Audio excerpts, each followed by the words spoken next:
গিয়েছিলাম মান্না দে সে কফি হাউসে। গান আর আড্ডায় কিভাবে যে 2 ঘন্টা সময় কেটে গেল বুঝতেই পারলাম না। কফি হাউসের চারপাশে বইয়ের দোকান ও ছাত্রছাত্রীদের ভিড়। ভিতর রয়েছে কিশোর কিশোরী, যৌবন বয়সে ছেলেমেয়েরা এবং বৃদ্ধ বয়সের লোকজনের বন্ধুদের নিয়ে আড্ডা। বৃদ্ধ বয়সও বন্ধুদেরকে ছেড়ে যাওয়া যায় না, এটা এখানে দেখলে বোঝা যায়।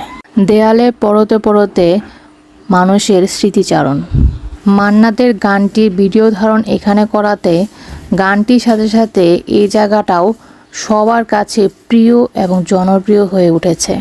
আর এখন তো সেটা মানুষের হৃদয়ে হৃদয়ে।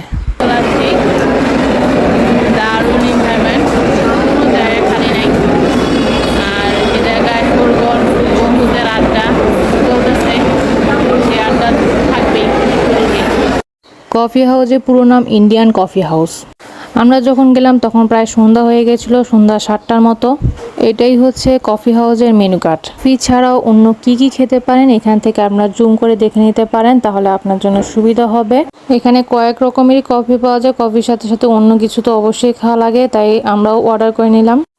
যেহেতু অনেক ভিড় সুতরাং এখানে খাবার আসতে একটু দেরি হবে, তাই আমরা গান আর আড্ডায় মেতে উঠলাম।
প্রিয় মান্না দে সে কবে চলে গেছেন, কিন্তু কফি হাউসকে ঘিরে বাঙালির বহমান আবেগ কখনো কি ভাটা পড়েছে?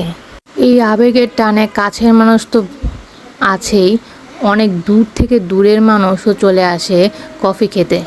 আমাদের সামনে খাবার চলে এলো। সবচেয়ে আমার দরকার হচ্ছে কফি। কফিটা দেখা উচিত, খাওয়া উচিত। ওইটা খাওয়ার সেই মজা, আসলেই মজা।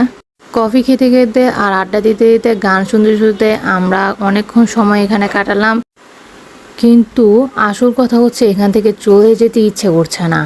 এটা একটা আজব ব্যাপার। তাই চোখ ভরে দেখলাম স্বপ্নের কফি হাউস। আবারও আসবো, ভালো থাকবেন।